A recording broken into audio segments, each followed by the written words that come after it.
Halo, jumpa lagi kita di video dari channel Spiritual Wira. Sebelumnya saya ucapkan terima kasih kepada teman-teman yang sudah menonton video dari channel saya. Dan tak lupa, saya juga tak bosan-bosannya mengingatkan kepada teman-teman yang belum subscribe video saya ini, silakan subscribe agar tidak ketinggalan video-video berikutnya. Juga lonceng notifikasinya klik agar tidak ketinggalan juga informasi video-video terbaru dari channel saya ini. Oke, kali ini saya akan bercerita tentang adanya makhluk yang tak terlihat di sekitar kita. Jadi orang punya penilaian tentang hal seperti itu, ya silahkan saja. Cuman menurut saya ini hasil pengamatan saya ya, dan dari informasi yang pernah saya terima, saya rangkum menjadi satu versi bagi saya sendiri, yaitu ada beberapa makhluk yang tak terlihat yang hidup berdampingan dengan kita, dan ada juga yang hidup jauh dari kita.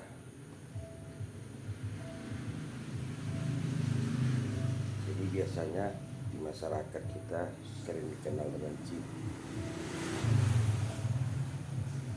dan di satu agama ada juga yang berpendapat, ada juga yang jadi jenis-jenis makhluk yang tak terlihat ini ada beberapa level tingkatan.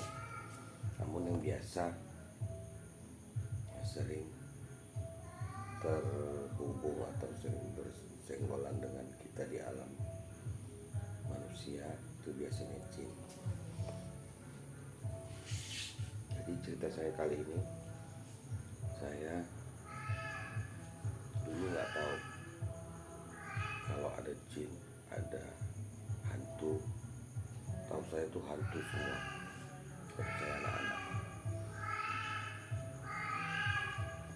Cuman yang saya herannya, kalau saya bertemu langsung saya nggak takut, tapi setelah saya pikir lama-lama baru saya takut. Jadi dulu waktu saya kecil, di rumah saya, di rumah warisan dari kakek, dari bapaknya orang tua saya, bapak saya, sering ada kaki yang seperti digoyang-goyang gini, goyang-goyang gitu, tapi dia pakai baju. Jadi yang nampak cuma kakinya sama ujung baju dasternya. Saya lihat dari bawah jendela, jendela atas. Memang jendela atas itu, kalau saya nggak salah itu jendela sisir. Cuman yang bodohnya saya, kok bisa ya ada orang duduk di atas itu, kakak-kakak, karena kayaknya kan macam pakai rok yang baju panjang selonjor sampai bawah gitu. Kalau waktu saya anak-anak biasanya dibilang pakai baju kurung atau daster, tapi warna putih polos. Nah, tetangga juga sering lihat dari arah rumah mereka. Di lantai 2 belakang rumah saya itu memang sering ada penampakan mereka itu kuntilanak. Ya saya waktu anak-anak itu nggak tahu gitu, karena kan nggak lihat mukanya. Nah, waktu saya SMP di sekitaran tahun 96, saya sering bertemu kuntilanak, tapi di depan kamar saya. Cuman saya nggak berani lihat. Saya beberapa kali terlihat saya waktu saya di rumah orang tua tua saya yang udah pindah dari rumah yang pertama tadi ya, udah pindah di rumah yang lain. Lantai 2 juga, di depan kamar saya itu ada terasnya, semacam bisa dibilang macam teras-terasan di lantai atas lah, penthouse gitu ya. Saya nggak nyangka dia jalannya melayang. Saya lihat dari jauh, dari koridor dalam rumah bawah, rumah induk. Jadi belakang rumah lantai 2 itu ada tingkat 2, tapi terpisah dari rumah utama. Nah, saya selalu nengok dari belakang. Terus dari kamar saya sendiri, saya kan kebetulan tinggal tidurnya di kamar yang atas yang sering dilewati kuntilanak itu. Saya sering ketakutan. Saya tutup kepala saya pakai bantal gitu. Saya tutup. Saya berdoa. Waktu itu saya berdoa gini, ya Allah, ya Tuhan, janganlah sampai dia mendatangi aku. Ya Allah, aku takut kali, tapi aku pejamkan mataku gitu ya. Saya pejamkan mata saya sampai ketakutan, terus langsung tidur. Nah, lama kelamaan dia makin sering muncul.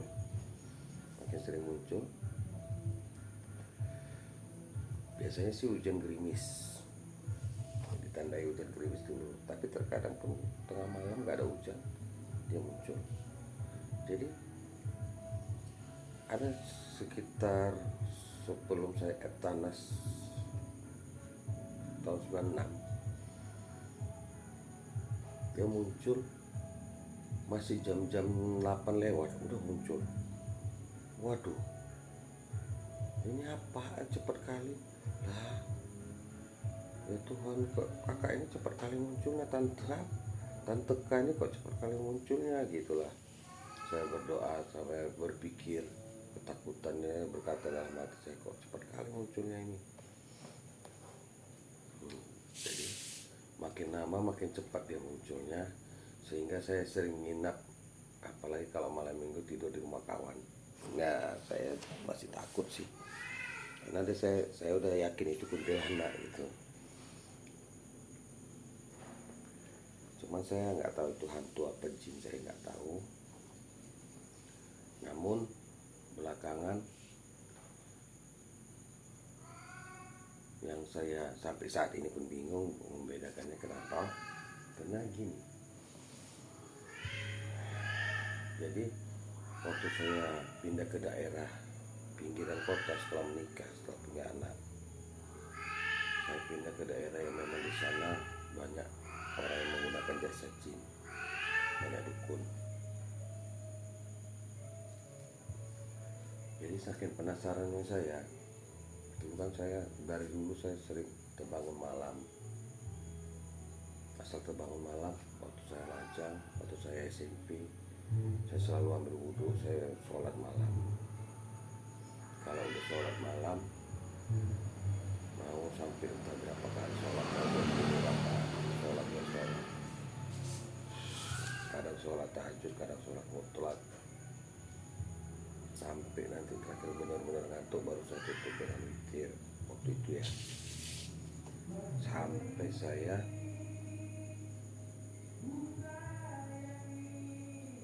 pindah ke daerah pinggiran, di salah satu daerah pinggiran kota Medan.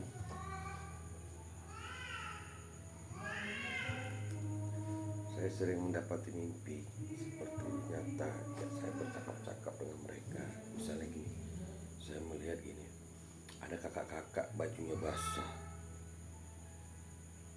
gitu, kuyup, tapi pakai daster putih. Saya tanya, kau ngapain kesini?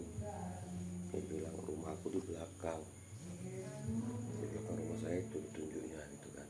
Mana ada situ rumah kamu? Itu dulu di situ ada sumur, sudah ditutup. Rumah saya di situ, di dekat sumur itu, makanya saya basah-basah. Kadang-kadang mau ketawa, tapi ya ini kayaknya penghuni belakang gitu ya kan, yang penghuni malam yang tak terlihat lah. Jadi saya bilang, jangan ganggu kami ya, jangan ganggu anakku, istriku, kalau kalian di situ, kalau kau atau siapapun keluarga kalian di situ, gitu, kita sama-sama tinggal di sini. Oke, bangun tidur saya tengah malam, saya lihat memang dari belakang sampai ke arah kamar mandi depan itu basah. Saya cek di kamar, nggak ada yang keluar kamar, pada tidur semua anak dan istri. Kebetulan mendiang anak saya.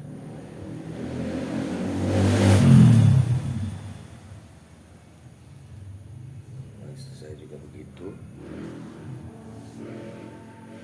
Habis itu saya penasaran lagi karena kami sering mendapati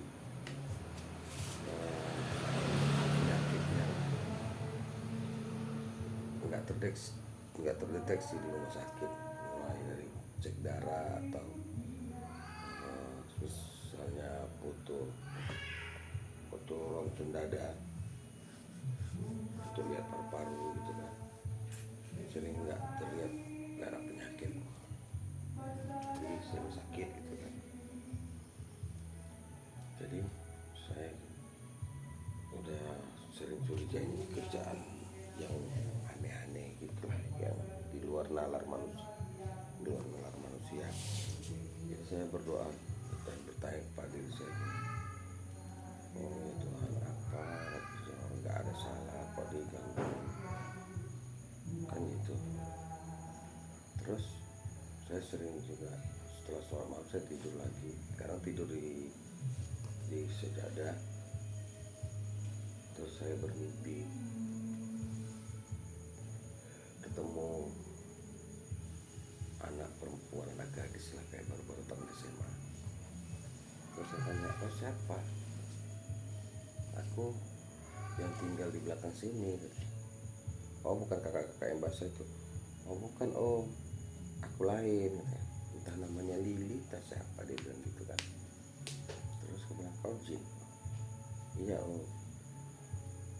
Terus kau ngapain kesini? Aku disuruh untuk ganggu. Ya pokoknya aku disuruh lah, aku kerja. Oh gitu, saya bilang gitu kan. Jadi kalian gini apa nggak mikir? Aturannya kalau kalian ngerjakan sesuatu itu kan tengok dulu lah siapa yang salah. Kan langsung kerjakan aja. Kalau ada orang yang minta bantuan, itu kan. Tapi dia bilang gini, gimana ya om, kami ini kerja, kalau nggak kerja nanti diejek-ejek sama tetangga, kasihan mama saya. Jadi dia tetangga, ya anak kau udah tamat sekolah, nggak ada kerja, nganggur gitu. Ya saya kan malu sih om. Jadi kerjakan apalah, ya macam-macam lah om. Mulai dari melet orang, kalau ada orang mau suka sama orang lain tapi biar orang tuh jatuh cinta, nah, mulai dari situ sampai bikin orang sakit, macam lah kata dia kan. Terus untungnya apa? Aku tanya sama dia, untungnya apa? Nah nanti kita dapat poin, macam gimana ya, dapat poin. Nanti poinnya itu macam upahnya itu dikumpulkan, bisa ditukarkan kalau udah banyak. Ditukarkan jadi apa? Bisa ditukarkan kayak mungkin aksesoris ikan rambut, ya kayak saya pakai ini, saya pakai ikan rambut, kiri kanan kepang, macam-macam lah, mulai dari ikan rambut, baju, pokoknya apapun lah sesuai jumlah poin yang kita punya. Jadi kita kumpulkan sampai banyak. Jadi kalau udah banyak kita bisa tukar. Yang ngasih poin ini siapa? Nah tergantung om, kalau kita kerjanya dari yang misalnya orang pintar gitu kan, atau dukun, minta bantuan melalui caping kami, nanti caping yang jumpai siapa yang mau gitu. Terus nanti di caping itu yang ngasih poinnya itu dikumpulkan gitu, sampai ke para desa atau sampai sampai ke atas lah gitu. Nah, poin-poin itu nanti dikumpulin bisa ditukarin. Paling hebat poinnya apa? Saya nggak pernah lihat sih Om, cuman kalau kata orang-orang tua saya dulu, kata kakek-kakek saya, ada sih yang orang sini yang udah pernah dapat poin paling besar. Dia dapat poin tukar jadi lahir jadi manusia. Jadi poinnya itu bisa ditukar, terus dia dapat lahir jadi manusia. Dia jadi orang kayak manusia kayak Om gini gitu. Oh, itu yang paling besar ya poinnya. Iya. Bisa terlahir dari manusia. Iya. Jadi kalau nggak ada kerja nanti dia ejek, malu, kasihan orang tua, kasihan mama, kasihan bapak, kata dia. Terus kau ngapain kesini? Awak ada yang nyuruh. Jadi suruh ngapain? Adalah, ya kasih tau lah. Enggak lah, nggak apa-apa Om, kata dia gitu kan. Terus berpindah ke scene berikutnya, scene yang lain. Saya ketemu 3 anak gadis. Anak gadis itu mulai dari ukuran yang kecil, kira-kira umur 3 tahun apa 4 tahun gitu kan, umur SD, umur SMP sampai umur tamat SMA. Anak gadisnya beda 4 orang kan, beda dengan yang si Lili tadi. Nah itu juga saya tanya gini, kalian kenapa lewat jendela? Saya bilang gitu kan ada pintu, kenapa lewat jendela? Gak apa-apa Om, kami biasa memang lewat jendela. Ini kenapa jendelanya dirubah Om? Katanya gitu kan. Ya soalnya kan jendelanya panjang kali ke bawah, jadi ini tukar jadi jendela monyet kan, mau dijadikan ini kan jadi kamar Om sekarang. Om ini entah apalah, jendelanya itu kan tempat kami keluar masuk rumah ini. Mau ngapain? Kami disuruh mama. Ngapain suruh mama kalian? Untuk gangguin Om, nakut-nakutin supaya Om pindah dari rumah ini. Kenapa gitu? Aku salah apa rupanya? Ya nggak tahu, tanya mama aja. Nah, kalian tinggal di mana? Itu Om tunjuknya lah, kira-kira 3 rumah dari rumah kami gitu, ke arah sana gitu kan. Ya dari 3 rumah dari rumah kami lah. Oh jadi kalian anak ibu itu? Iya Om, kami mati pas saat dia mau dilahirkan. Terus sama mama kami dipiara.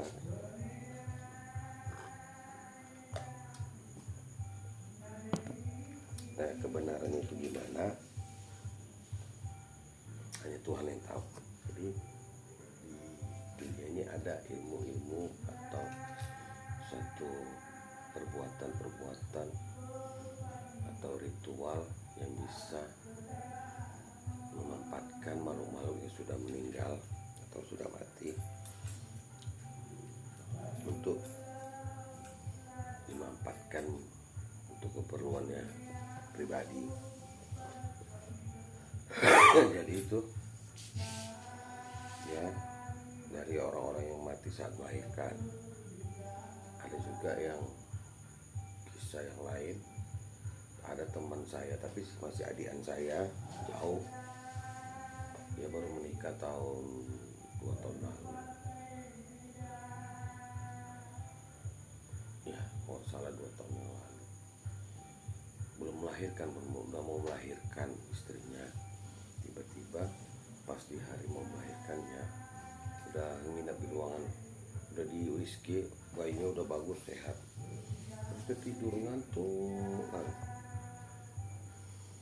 Tiba-tiba pas dia pagi dia nggak sadar ini, masuklah ke ruangan. Dia kan mau sesar nih, mau operasi, datang dokternya semua, cek lagi. Terus kata dokter ini, Bu, bayinya udah nggak ada, apa yang mau dioperasi? Siapa yang mau dikeluarkan? Ada loh dokter, tadi malam kan udah dokter periksa. Iya, tapi ini sekarang bayinya nggak ada. Jadi bayinya hilang kapan? 1 malaman dia tidur nggak tahu. Sehingga waktu pagi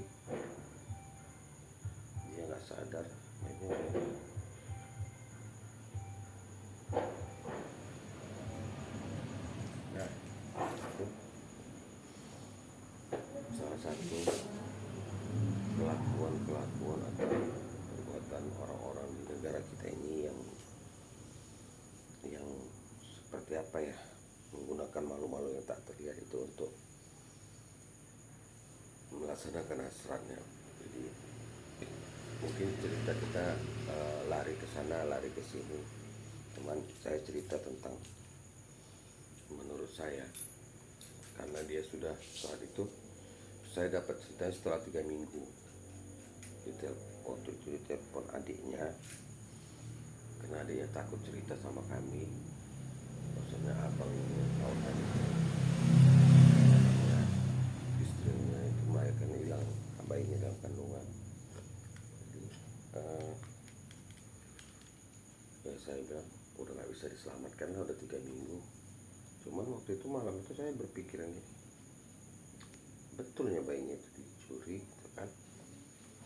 Jadi saya bertanya ke diri saya dan jiwa saya, satu malam tertidur saya seperti ketemu dengan bayi itu, dan bayi itu ada yang jaga, nenek-nenek.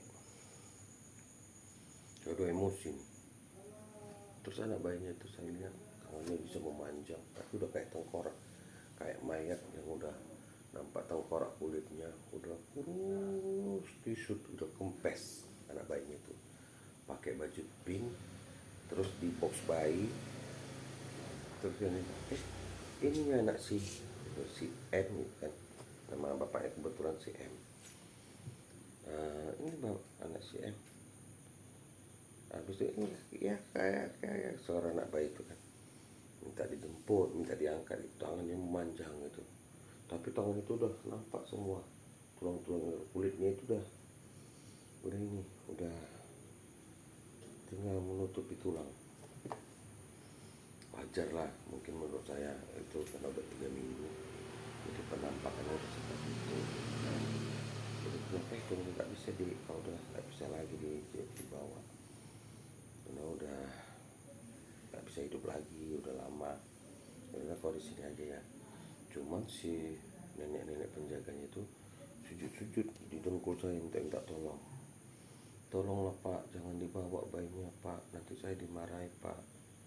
Kau yang nyuri? Bukan Pak, kata dia sama saya cuma disuruh jaga Pak. Tuh, apa yang nyuruh? Nggak tahu Pak, saya pokoknya ya saya disuruh jaga, saya diupah suruh jaga.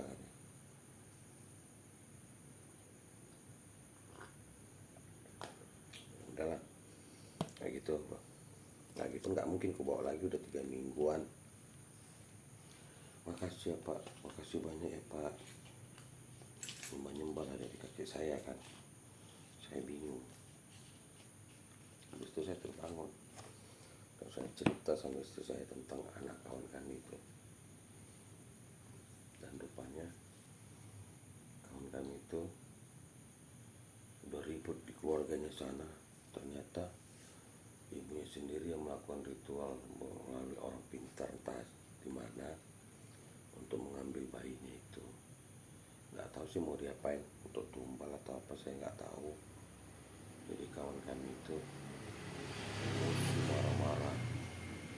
Ini menurut cerita yang kami dapat dari mereka ya, karena istri abangnya melihat ke orang pintar yang lain, siapa pelakunya itu.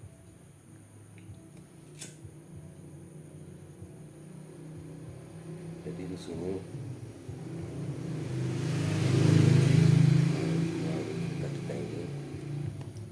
kita cerita, jadi saya menyimpulkan gini, jadi malu-malu itu yang tak terlihat itu ada beberapa, boleh percaya boleh tidak, nggak perlu dipercaya, karena ini kebanyakan hasil teori sama intuisi saya. Jadi untuk di atas langit ini ya, tapi masih di bumi kita yang sama, ada kehidupan di atas. Itu biasanya dibilang dengan bidadari atau para dewa. Dan dewa ini terbagi dua. satu yang pihak ke Yunani, atau yang pihak timur. Nah, walaupun dia orang Batak, orang India, orang Jawa, ada kemiripan nama-nama dewanya. Itu salah satunya Batara Guru. Jadi berarti di daerah timur, walaupun agamanya atau sukunya berbeda atau sebutannya berbeda, tapi dewanya sama. Jadi ada beberapa dewa sampai ke Cina, Jepang, dan secara kelahiran sejarah dewa mereka pun hampir mirip-mirip, dikisahkan oleh orang-orang tua mereka. Nah, kalau dari pihak Yunani itu yang sering kita dengar kalau di film-film atau di game-game Erebus, ya kan? Nih, atau Dewi Kemenangan. Erebus itu dewa yang pertama, dewa pencipta, dewa dari segala dewa lah dia. Habis itu ada dewa Hercules, ada ya anaknya dewa namanya ya, lupa pula. Pokoknya gitulah, pokoknya biasa teman-teman tahu lah itu ya, yang sering nonton film-film tentang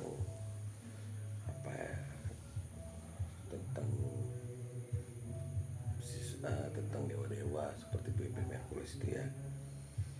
Jadi ada dua dewa itu yang kehidupan di atas langit.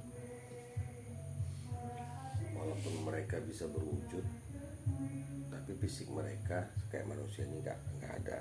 Jadi mereka bisa dikatakan sama kayak jin, cuman bedanya dia tinggalnya di atas.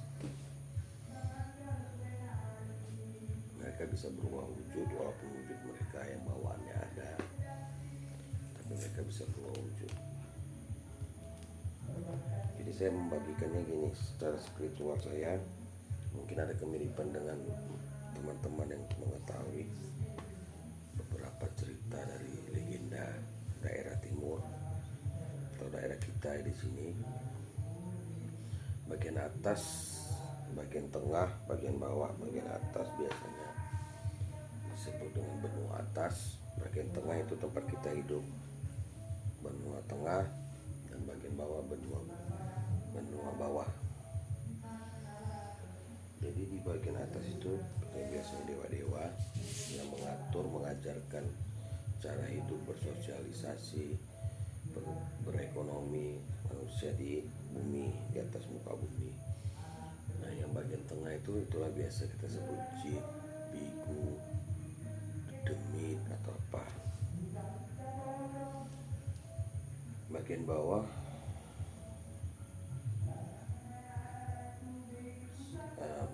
juga ada juga ya, jin-jin yang bagian bawah yang hidupnya di bawah tanah, dan juga beberapa makhluk yang sudah lama terperangkap dan hidup jauh di bawah kedalaman tanah. Cuman kalau untuk makhluk baiknya ya kita katakanlah jin yang sangat berbahaya.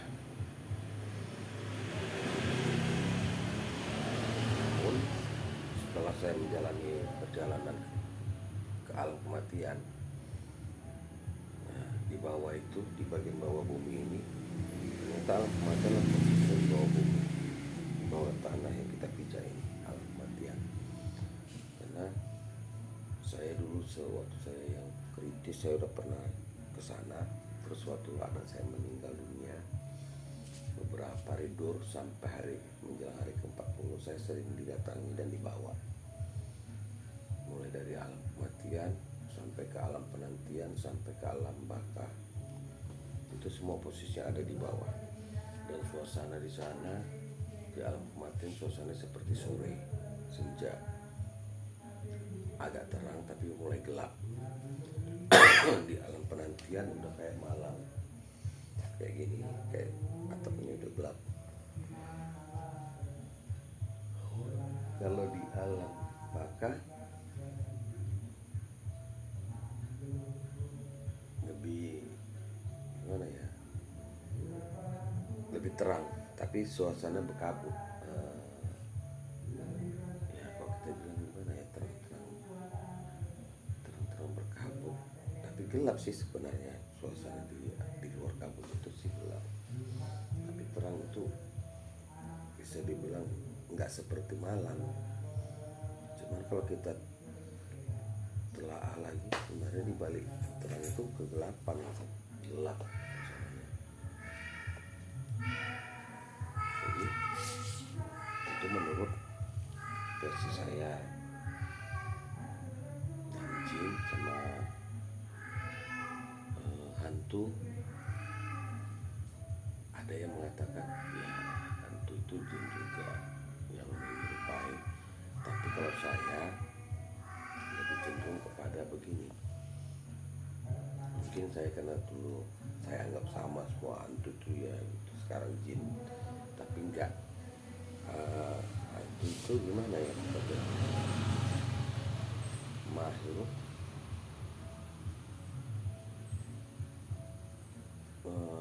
yang terperangkap di dunia manusia, makhluk yang mati.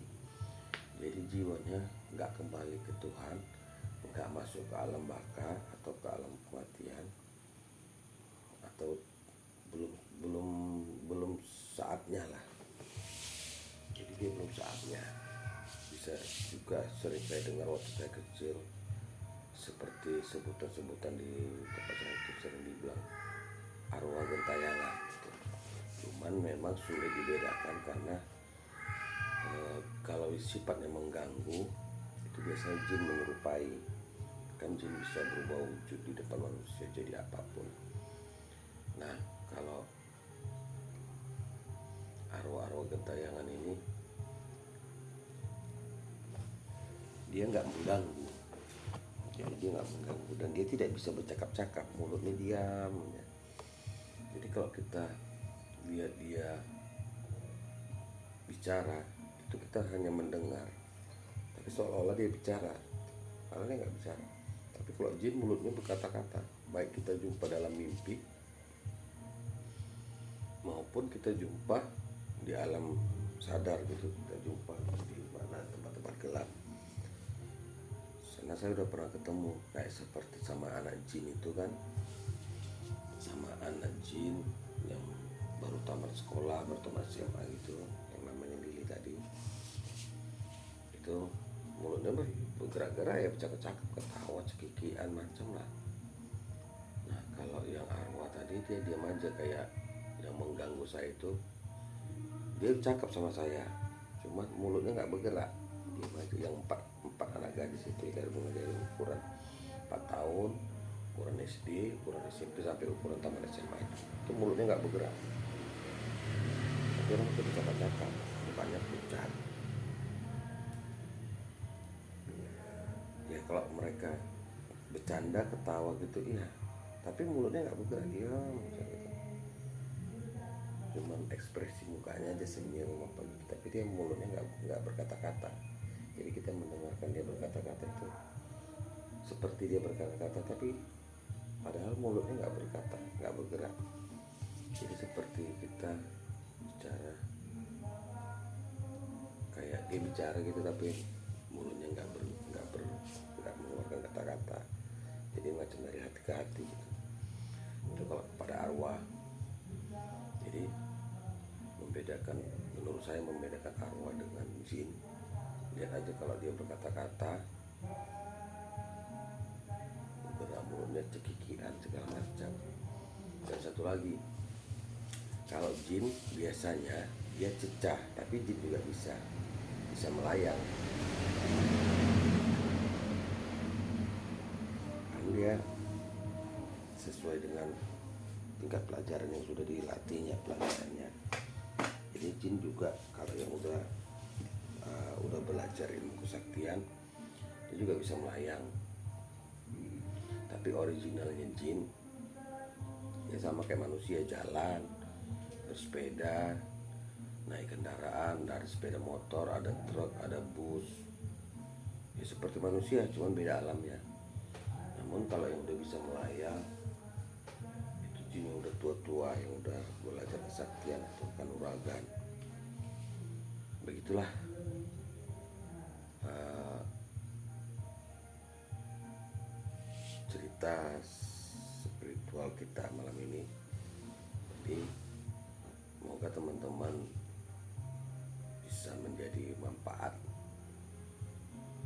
untuk diterapkan di kehidupan untuk membedakan antara jin dengan arwah. Dan sebenarnya nggak ada yang perlu kita takutkan dengan mereka, karena mereka pun kalau arwah tidak mengganggu. Kalau jin memang doyan mengganggu, kayak orang kepo, tahu orang, atau memang jin itu memang menurut yang saya temui dulu, yang namanya Lili itu, dia memang bilang mereka itu harus kerja, dan untuk mendapatkan poin itu ditukarkan untuk keperluan mereka mau apapun. Jadi mereka kerja tidak memikirkan yang dibantunya atau yang dikerjainya ini untuk orang itu salah atau benar, yang penting dia kerja untuk manusia. Itulah. Jadi demikian video saya malam ini. Jika Anda atau teman-teman merasa video ini sudah menambah sedikit wawasan, ya setidaknya perbandingan dengan pengetahuan yang Anda dapat dibandingkan dengan versi saya, silakan. Tapi kalau nggak mau percaya pun ya saya nggak maksa. Itu semua kembali kepada teman-teman, kawan-kawan semua, anda sekalian yang menonton video ini. Namun saya itu kembali mengingatkan untuk jangan lupa subscribe.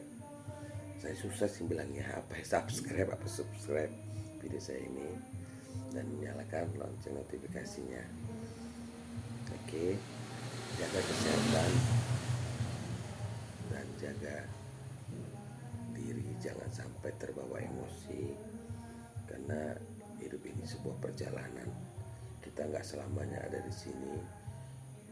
Yang selamanya itu adalah kita hidup di alam baka, jika kita yang masuk alam baka. Jadi sampai jumpa, salam mulia.